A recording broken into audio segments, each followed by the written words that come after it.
how I became a great leader, how I became knowledgeable on how to be a good captain, a good teammate. I'm going to share this with you now and try and help you learn a few tips and tricks on how to do it yourself.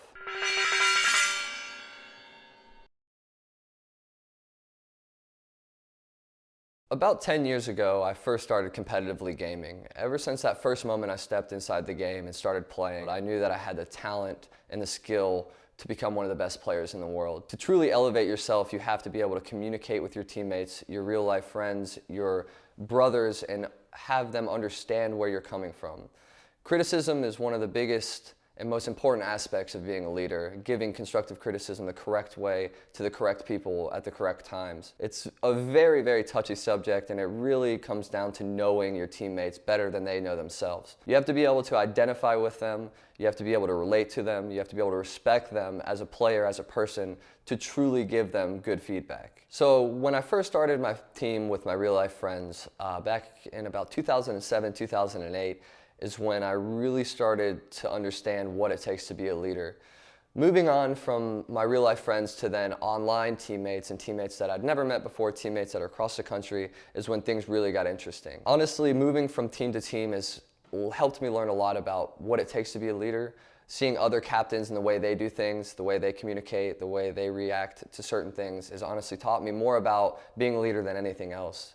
Observation is the biggest key, and moving on to a bigger team and a better team and consistently either being the leader or the second in charge, there's a lot of responsibility that falls into your hands. There's a lot of thinking that goes on, and there's a lot of decisions that you have to make as a leader or a co-leader of your team. But if you have the ability and the strength to do so, then your team will elevate itself to the next level. When I first got on a professional team back in 2011, 2012, I was the bottom rung of the ladder. I was the fourth member, the member that nobody really listened to.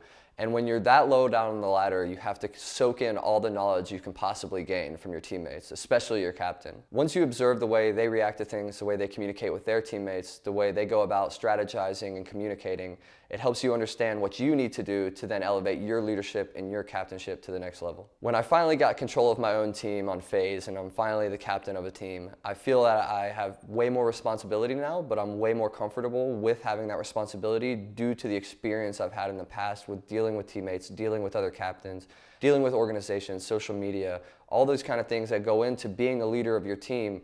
Once you have the experience and the knowledge that goes with it, it becomes much easier. When I first started playing for a professional team back in 2012, being on the bottom of the ladder, the fourth member of the team, you're like the little brother or the runt of the squad, and you have to take that with a grain of salt. Once you do realize what your place is on the team, you can start understanding what the leader is giving to you. There's a few things that I learned from that first professional team, such as vibe manipulation, conflict management, as well as social media branding. All of these things are some of the first things I learned when it came to professional Call of Duty. All of these things are things that are very important and that they will affect your day-to-day life, and I think that they're probably one of the most important aspects of competitive gaming. Conflict management is really important to being a leader and to even being a teammate. When I was on Complexity, one of the biggest and best teams in the world, we had a ton of conflicts inside our team. To harness those conflicts and to manage those conflicts and then turn it into winning results at events, second place at events, it's a very tough task. To really understand what it's like to be on a team with people who think they're better than you, who might be better than you, and who are way more knowledgeable than you, you kind of have to take a backseat to what they say. Once you learn that there's something to be gained and some knowledge to be gained from every single person that you meet, every single person that you play with, every single person that you encounter, then it goes a long way in helping yourself grow and mature as a player. When I was dropped from Complexity after winning an event, it was probably one of the hardest things to deal with. There's not a lot of research done on the effects of being released, being cut from teams. There's a lot of thought and a lot of effort, a lot of emotions that go into it, a lot of time that you've spent. These are the types of things that we'll be learning about in our course. So with the amount of experience that I have inside competitive gaming, I've been on both sides of the coin. I've been cut and I've also cut people.